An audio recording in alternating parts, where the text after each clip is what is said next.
अस्सलाम वालेकुम। Previous lecture में हमने एक्सपोनेंशियल के बारे में पढ़ा था। एक्सपोनेंशियल फंक्शन क्या होता है, हमने एग्जांपल नंबर 1 तक किया था। आज वाले लेक्चर में हम लोगों ने एग्जांपल नंबर 2 से स्टार्ट करना है। एग्जांपल नंबर 1 में हम लोगों ने पॉपुलेशन ग्रोथ के बारे में पढ़ा था। अब एग्जांपल नंबर 2 है, उसमें वो कहता है कि पॉपुलेशन डिक्लाइंग पॉपुलेशन, ये पॉपुलेशन आबादी में कमी कैसे होगी। ठीक हो गया। China one child policy was originally implemented with the goal of reducing China population to 700 million by 2050 in 2050। अब वो ये कह रहा है कि जो चाइना की चाइल्ड पॉलिसी है वो क्या इसमें कह रहा है कि वो कहते हैं कि चाइना की जो चाइल्ड पॉलिसी है इसमें उनका जो गोल है वो ये कह रहे हैं कि 2050 में वो कह रहा है कि चाइना की जो आबादी है उसमें कितनी कमी होगी, 700 मिलियन, यानी 700 मिलियन। रिड्यूसिंग का मतलब होता है कमी, रिड्यूसिंग का मतलब होता है कम होना या उसमें कमी। फिर उसने कहा कि China 2013 population was about 1.3 billion. वो कहता है कि चाइना की 2013 में कितनी आबादी है, 1.3 billion. Suppose China population declines at a rate of 0.5% per year. वो ये कह रहा है कि सपोज़ करें कि चाइना की जो आबादी है उसमें वो कितनी कमी लाना चाह रहा है पर ईयर, कितनी है, 0.5%। Right an equation for the exponential decay of the population. आप एक इक्वेशन राइट करें जिसमें वो क्या कर रहा हो, एक्सपोनेंशियली डिके हो रही है, डिक्रीज़ हो रही है उसकी आबादी। तो would this rate of decline by be sufficient to meet the original goal. उनका असल मकसद क्या है कि असल मकसद ये है कि ये कमी की ये जो शरह है ये इसके लिए काफ़ी है। ठीक हो गया, ये जो कमी की शरह है ये इसके लिए काफ़ी है। ठीक हो गया। अब सॉल्यूशन पे आ जाते हैं। Quantity Q is China population. अब उसको क्यू के उसने क्या, ये पॉपुलेशन उसकी आबादी है, क्यू को quantity. Population is decreasing at the rate of P. अब पी को उसने परसेंटेज क्या है, वो कितनी है, is equal to 0.5 per year. अब फ्रैक्शनल इसकी ग्रोथ रेट क्या होगी, सपोज ग्रोथ रेट आर। अब आर को हम क्या लेंगे, बी नेगेटिव, क्योंकि हमने क्या है डिकेइंग, डिक्लाइन का मतलब है डिक्रीज। अब डिक्रीज की जब बात करेंगे तो इसका जो ग्रोथ रेट आएगा, फ्रैक्शनल जो ग्रोथ रेट आएगा वो क्या आएगा, माइनस में आएगा। अब ये देखें माइनस 0.5/100 इज इक्वल टू क्या आ जाएगा, minus 0.05 per year. The initial value is the. अब 2013 में उसकी इनिशियल वैल्यू कितनी है, 1.3 बिलियन। ठीक हो गया। वो क्या है हमारे पास, Q naught. The equation takes the form. Equation हमारे पास क्या थी, Q is equal to Q naught cross 1 plus are की पावर टी थी। ठीक होगा। अब ये सारी वैल्यूज इसमें पुट कर देंगे तो ये देखें 1 माइनस 0.05 की पावर टी, तो ये क्या आ जाएगा 1.3 बिलियन क्रॉस 0.995 की पावर टी। ठीक हो गया। Again because the unit of r per year, T must be measured in year. जब हमने कहा कि उसका फ्रैक्शनल ग्रोथ रेट ईयर्स में है तो मस्ट हम टी भी उसका ईयर्स में लेंगे। तो when we substitute T is equal to 37 years. ठीक हो गया। अब ये देखें 20 यानी 2050 से माइनस जब करेंगे 2013 तो हमारे पास कितना आ जाएगा, 37 उसके ईयर्स आ जाएंगे। तो इसकी टी की जगह हम 37 लिखेंगे तो हमारे पास अप्रॉक्सीमेटली ये किसकी इक्वल आएगा, 1.08 बिलियन। ये इसमें कमी आ जाएगी। ठीक हो गया। अगर हमारे पास उसकी जो परसेंटेज है डिक्रीज़ की वो 0.5% पे कितनी आ रही है, 700 मिलियन आ रही है। और वो कब कमी आएगी, जब 2050 तक उसमें जो 2050 में उसमें कितनी आबादी में कमी आ जाएगी, 700 मिलियन। उम्मीद है कि ये एग्जांपल्स आप लोगों को क्लियर हो गई होगी। अब नेक्स्ट हमारे पास है ग्राफिंग एक्सपोनेंशियल फंक्शन। ये क्या होता है, जब स्टार्ट में मैंने प्रीवियस लेक्चर में स्टार्ट में मैंने एक्सपोनेंशियल फंक्शन को डिफ़ाइन किया था। डेफिनेशन के बाद मैंने दो ग्राफ बनाए थे। मैंने कहा एक्सपोनेंशियल फंक्शन के दो किस्म के ग्राफ होते हैं। तो जब मैंने कहा था कि ए ग्रेटर देन 1 होगा तब हमारे पास ग्राफ कौन सा बना था, जब ग्राफ एक्सपोनेंशियली ग्रोथ कर रहा था। ठीक हो गया। यहाँ पे भी उसने वैसे ही ग्राफ बनाया लेकिन यहाँ पे उसने वैल्यू चेंज की है। मैंने आप लोगों को तब भी कहा था कि ये बेसिक चीज़ें आप लोगों को याद होनी चाहिए, नेक्स्ट ये आगे यूज़ होती रहेंगी। ठीक हो गया। अगर वो प्रीवियस लेक्चर में आप लोगों को दोनों ग्राफ आते हैं तो ये आप लोग जब पढ़ेंगे तो ये आप लोगों को मज़ीद क्लियर हो जाएगा। फिर भी मैं आप लोगों को ग्राफ समझा देता हूँ। ये थ्योरी ऊपर जो उसने बताया हो ये आप लोगों ने खुद पढ़ लेना है। उसमें जब हमने कहा था कि ए ग्रेटर देन 1 होगा तो हमारे पास ग्राफ क्या होगा, एक्सपोनेंशियली ग्रोथ करेगा। और हमने y एक फंक्शन लिया था और हमने वैल्यूज़ भी पुट की थी। जब मैंने कहा था कि y इज़ इक्वल टू 2 की पावर x हो, फिर y इज़ इक्वल टू 3 की पावर x हो, यानी ए की वैल्यू क्या होती जा रही है, ग्रेजुअली इंक्रीज़ होती जा रही है। 2 के बाद 3, 3 के बाद 4, इस तरह हमारे पास ग्राफ जो बना था वो एक्सपोनेंशियली ग्रोथ कर रहा था। ठीक हो गया। जैसे ये देखें ये ग्रोथ कर रहा है। उसके बाद फिर हमने कहा था कि 0 लेस देन ए और ए लेस देन 1, तब हमने क्या कहा था कि ग्राफ जो होगा वो एक्सपोनेंशियली डिक्रीज़ होगा। वो कैसे होगा, फिर हमने ऐसा एक्सपोनेंशियल हमने फंक्शन भी लिया था। y इज़ इक्वल टू हमने लिखा था 1/2 की पावर x, फिर हमने लिखा था दूसरा हमने लिखा था y इज़ इक्वल टू 1/3 की पावर x। इसका मतलब बड़ी वैल्यू से फिर वैल्यूज़ क्या होती जा रही हैं, कम होती जा रहा है। फिर हमने 1/4 की पावर x लिया था, फिर हमने 1/5 की पावर x लिया था। 1/2 से 1/3 कम है, 1/3 से 1/4 कम है, 1/4 से 1/5 कम है। ठीक हो गया।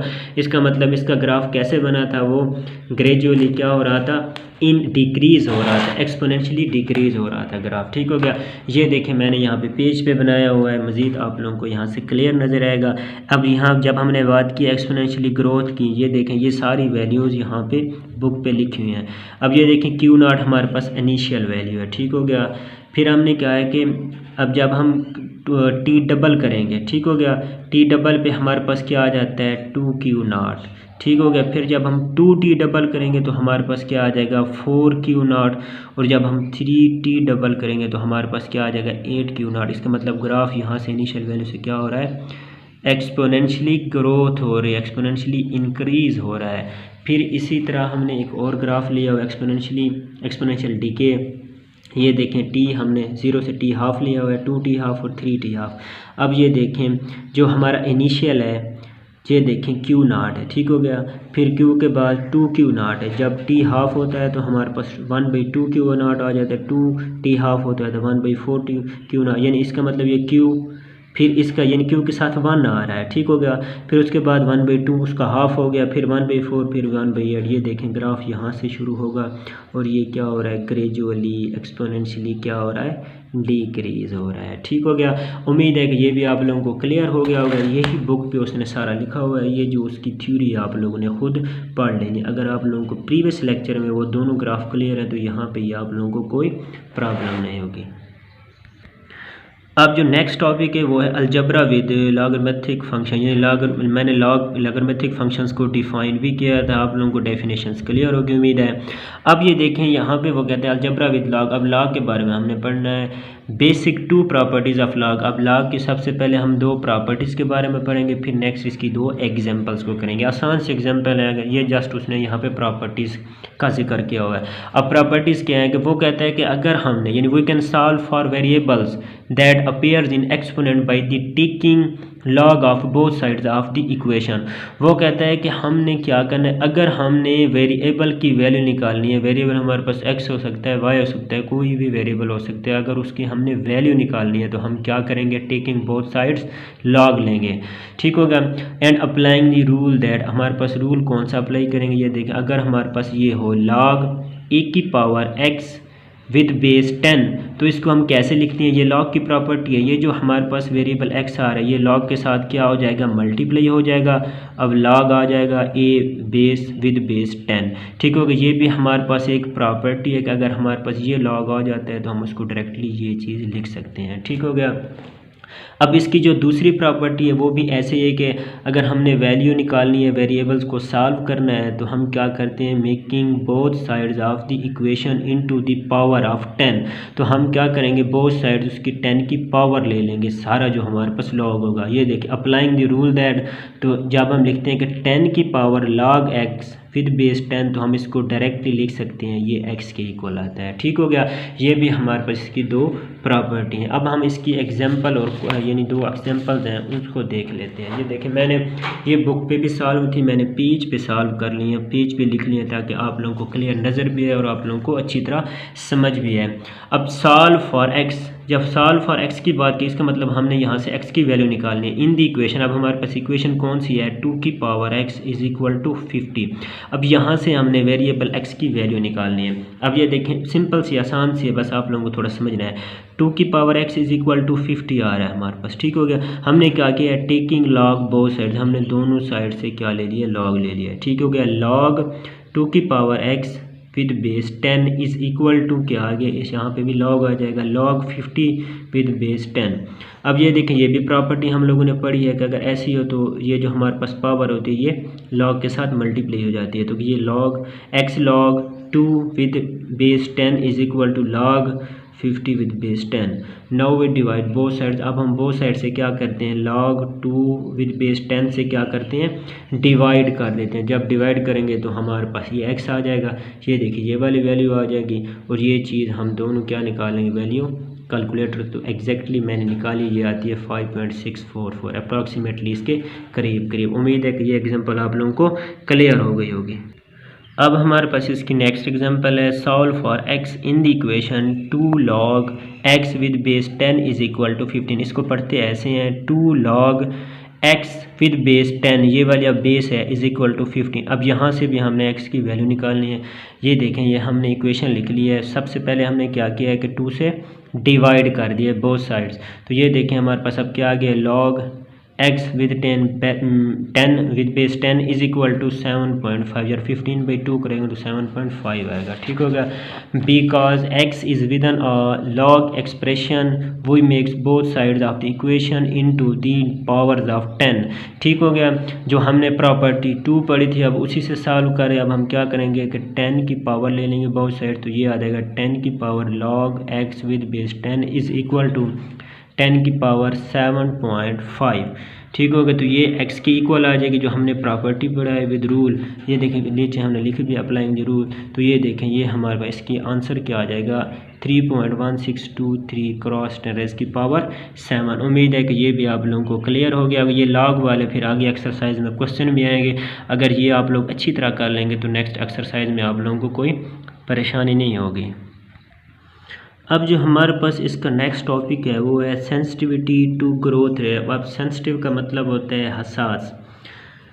The growth rate of USA population has varied substantially during the past century. अब वो ये कह रहा है कि गुज़श्ता सदी के दौरान अमेरिका की जो आबादी थी उसमें वो कह रहा है कि जो उसकी शरह तरक्की की शरह काफ़ी मिकदार में मुख्तलिफ थी। ठीक हो गया, और वो किस पे डिपेंड कर रही थी, it depends on the immigration rate as well as birth and death rates. अब वो किस पे डिपेंड कर रही है, उसकी पैदाइश और जो उसकी पॉपुलेशन है उसकी पैदाइश और उसकी डेथ रेट्स जो उसकी अमवात। ठीक हो गया, starting from the 2010 census population of 309 million. अब वो कह रहा है जो उसकी स्टार्टिंग में 2010 में जो उसकी मरदमशुमारी उन्होंने की थी उसकी जो आबादी थी वो कितनी थी, 309 million. Projects the population in 2100 using growth rate r 0.2% point lower and the higher than 0.9%। अब वो ये कह रहा है कि 2100 में जो उसका ग्रोथ रेट था वो 0.2%, यानी सबसे उसका लोअर जो परसेंटेज थी वो 0.2 थी और जो हायर थी वो 0.9 थी। Used in the example number 1, जो हमने एग्जाम्पल नंबर 1 की थी। अब हमने इसमें चेक क्या करना है कि a graph showing the population through 2100 for each growth rate. अब यहाँ पे हमने फ्रैक्शनल इसका ग्रोथ रेट निकालना है कि वो एक्सपोनेंशियली इंक्रीज़ कैसे हो रहा है। ठीक हो गया। अब हम सबसे पहले यहाँ पे पढ़ लेते हैं a growth rate 0.2 percentage point lower than हमारे पास जो हायर है वो कितना है 0.9%। अब 0.9 से 0.2 निकालें तो इज़ कितना हमारे पास होगा 0.7%।